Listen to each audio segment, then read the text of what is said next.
우리가 그 부동산이라고 하는 데서 자유로울 수가 없는데요. 지금 집값이 많이 올랐는데 또 떨어진다고 하고 많이 좀 혼란스럽습니다. 지금 더 떨어지면 어떡하지? 이렇게 해서 못 사는 사람도 있고 또 안 사자니 이러다 나만 처지는 거 아니야? 이런 두 가지 생각을 다 가지고 있어요. 그래서 그런지 지금 경매에 대해서 관심을 가지시는 분들이 굉장히 많습니다.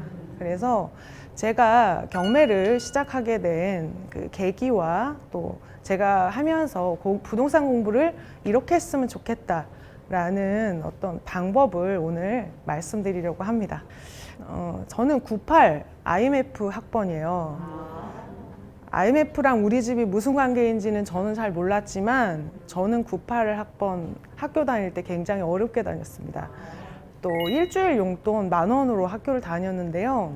그때 학생 식당밥이 1,000원에 그 왕복 차비를 하면 정말 빠듯했어요. 학교 5일을 다니는 것도 정말 빠듯했고 저는 친구들이 어디에 가자고 할까봐 전전긍긍하면서 정말 힘들게 다녔습니다. 슬펐어요, 대학 생활이.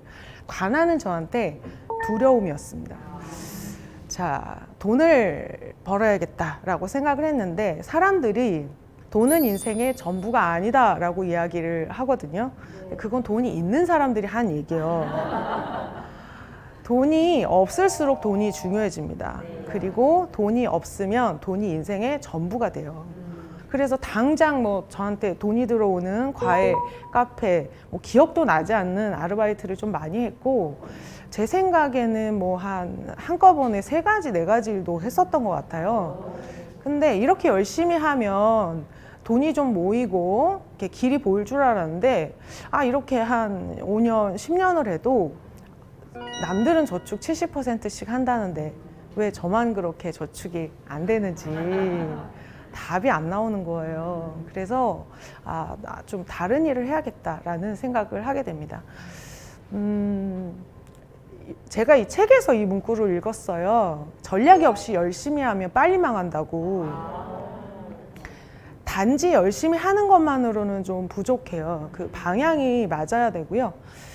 제가 꿈꾸었던 2번째 인생에서의 그 수입, 제 직업의 조건이요. 이 4가지 조건이 맞아야겠구나. 이래야 내가 돈에서 자유로울 수 있겠구나라는 생각을 한 30대 정도, 30대 초반에 한 것 같아요. 그래서 일단 정년이 없어야 될 것 같다. 그리고 2번째는 시간과 1대1로 교환하지 않고 수입의 확장성이 있어야 되면서 내가 현재 하는 일을 하면서도 해야 내가 도전을 할 수 있을 것 같았어요. 그래서 했었던 일이 그 온라인 쇼핑몰이었습니다. 그때 당시에 2015년도 이쯤에 온라인 쇼핑몰은 제가 생각했던 어떤 조건에 딱 맞는 일이었어요. 그래서 시작을 했는데 알리바바에서 제가 물건을 막 중국 그 업자한테 들여서 판매를 했는데 100개를 들여와가지고 1개를 팔았어요. 실패를 했습니다. 사실 저는 그 종목을 굉장히 잘 골랐다고 생각을 해요.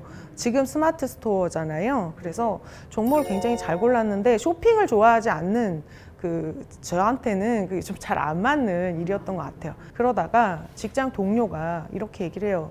연예인 누가 경매로 3층 상가주택을 낙찰받아서 1층에는 카페, 2층에는 월세 주고 3층에 거주하면서 건물 관리하면서 산다는데 되게 좋아 보이더라. 너 잘할 수 있을 것 같은데 경매 공부 한번 해보지 않을래? 이렇게 얘기를 하는 거예요. 그래서 그래, 경매를 한번 해보자 이렇게 생각을 하게 됩니다. 제 주변에는 자수성가한 부자, 부동산 자산가가 없었는데 그래도 들은 건 있었어요. 부자들이 부동산 투자를 한다, 이런 거. 그래서 부동산 공부를 해봐야겠다, 경매 투자를 해야겠다, 이런 생각을 하게 됩니다. 제가 부동산 공부를 할 때 장애물이 굉장히 많았어요. 공대생이 갑자기 아르바이트 막 3개씩 하다가 경매 공부를 하려니까 이 책에 낯선 단어도 너무 많고 이 돈이 없다는 그 좌절감, 이게 종잣돈이 없다는 그 좌절감 때문에 굉장히 힘들었는데 제가 부동산 자산가를 봤을 때 자산가들은 지식이 많아요. 부동산 지식이 많고 자산이 많습니다. 그럼 자산이 많아서 지식이 많아진 걸까요? 지식이 많아서 자산이 많아진 걸까요? 자, 부동산으로 돈을 벌었다면 지식이 많아서 자산이 많아진 거예요. 지식이 없는데도 자산이 많은 거는 다른 데서 돈을 번 거예요. 연예인처럼 주식으로 사업을 했다든지. 자, 보통 사람이 그렇게 사업이나 다른 걸로 돈을 많이 벌지 않고 부동산으로 지식이 많아지려면 일단 지식을 먼저 투입을 하는 게 맞는 겁니다. 자, 반대로 얘기하면 부동산 자산이 없는 사람들은 지식이 없어요. 지식이 없어서 자산이 만들어질 기회조차 없는 겁니다. 그래서 이 저주의 고리를 끊어줘야 돼요. 어디서? 지식이 없다는 데서 밖에 끊을 수가 없습니다. 우리가 접근 가능한 것은 저기예요. 자, 여러분이 금수저라는 이야기를 많이 들었을 거예요. 금수저를 들으면 굉장히 속에서 분노가 끓어오릅니다. 금수저에 우리가 분노하는 이유는 두 개예요. 첫 번째는 내가 금수저가 아니기 때문입니다. 금수저들은 자신이 금수저라고 분노하지 않습니다. 자, 두 번째는 그들이 누리고 있는 것을 얻기 위해서 대가를 치르지 않았다. 자격이 없는 것을 누리고 있다는 어떤 그 분노가 있는 거예요. 자, 그런데 누군가가 부동산 지식이 많이 있다면 그것은 후천적으로 100% 자기가 노력해서 얻은 것입니다. 자, 우리는 대가를 치르고 그 자격을 얻어야 됩니다. 자, 선생님, 저는 돈이 없는데 공부해서 뭐 하겠어요? 돈이 많이 모이면 그때는 공부를 하겠습니다. 이렇게 얘기하시는 분들이 있어요. 자, 그런데요, 이 부동산이라고 하는 게 굉장히 방대하고요.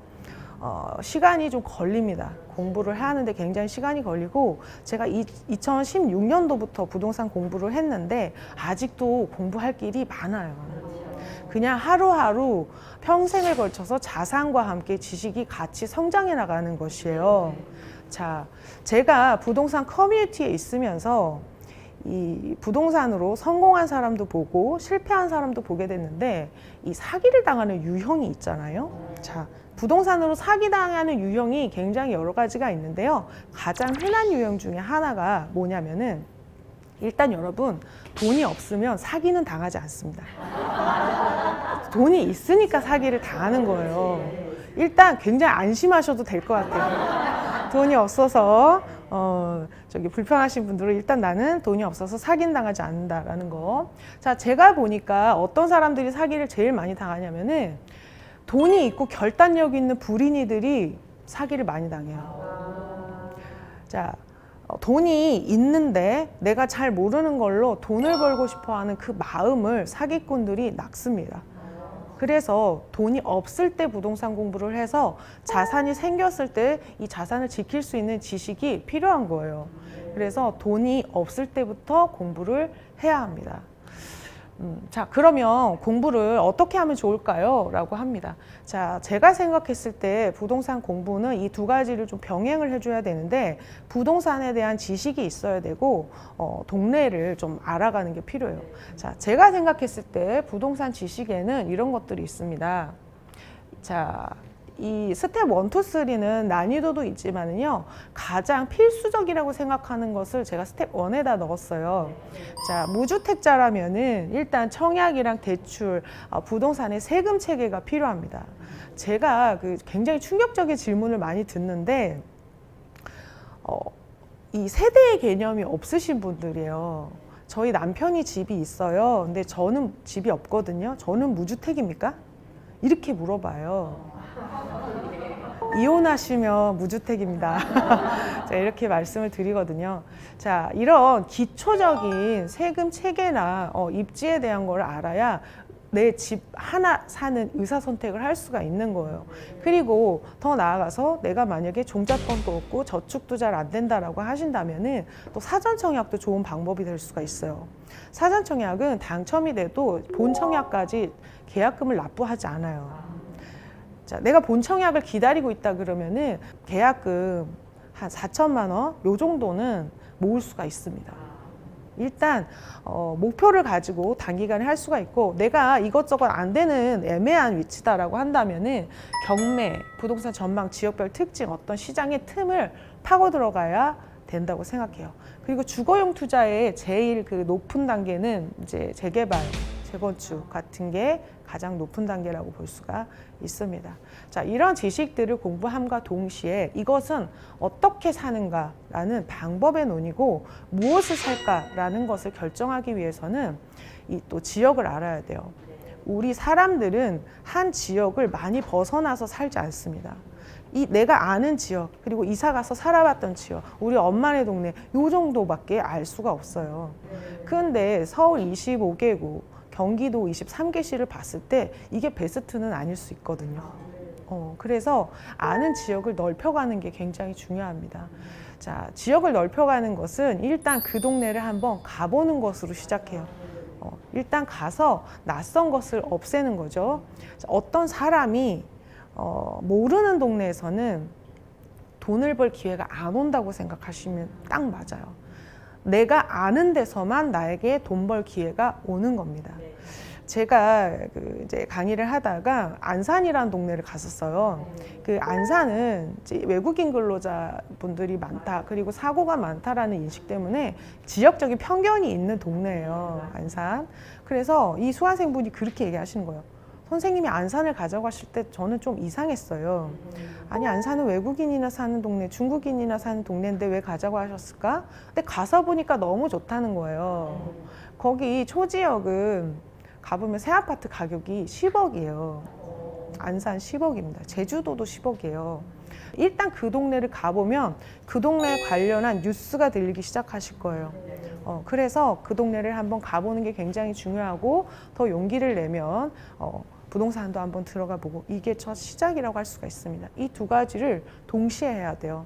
부자들이 더 열심히 공부합니다. 왜냐하면 돈을 벌어봤기 때문에 그래요. 그걸로 돈을 벌어봤기 때문에. 꿈을 이루고 싶으십니까? 혹시 그 꿈이 부자가 되는 꿈입니까? 사람들은 여러 가지 꿈을 가지고 있는데 꿈을 꾼다고 다 이룰 수 있는 건 아니에요. 그렇지만 부자가 되는 꿈은 누구나 이룰 수 있는 꿈이에요. 가난하기로 정해진 그런 운명은 없기 때문에 그렇습니다. 원룸 전세 6천만 원 있을 때 그거를 빼서 4천만 원으로 경매를 시작을 했습니다. 낙찰이 쉽지 않았어요. 그래서 남들이 못하는 어려운 물건을 해야겠다 생각해서 특수물건 위장임차인을 낙찰받았고, 그 물건 한 개로 종잣돈이 1억이 됩니다. 그리고 저는 그 투자를 계속 하게 돼요. 선생님 대단하십니다. 저는 대단한 게 아니고요. 제 삶이라 포기할 수가 없었기 때문에 했었던 거예요. 자, 제가 생각할 때 사람들이 꿈을 이루지 못하는 이유는 꿈을 싸게 살려고 하기 때문에 그래요. 대가를 조금 치르고 싸게 사려고 해요. 자, 대가를 충분히 치르면 다 할 수가 있는 겁니다. 지금 시장이 굉장히 흔들리고 있어요. 자, 흔들리는 시장 속에 기회가 있습니다. 태풍이 오면 큰 나무가 쓰러지게 되는데, 그 쓰러진 나무 밑에 키가 작고 그늘이 져서 햇빛을 받지 못했던 작은 풀들한테도 빛이 들어오게 돼요. 시장이 흔들릴 때 반드시 그 틈이 생기고 기회가 있습니다. 자, 어쩌면 경매가 내 집을 마련할 수 있는 수단이 될 수 있는 분들도 있을 거라고 생각해요. 자, 평생을 돈을 벌면서 지냈는데 우리 아버지들이 노년에 돈이 없어서 슬프고 불편하시지 않았으면 좋겠습니다. 오늘 초대해 주셔서 감사드리고요. 이렇게 강연 마치겠습니다. 감사합니다.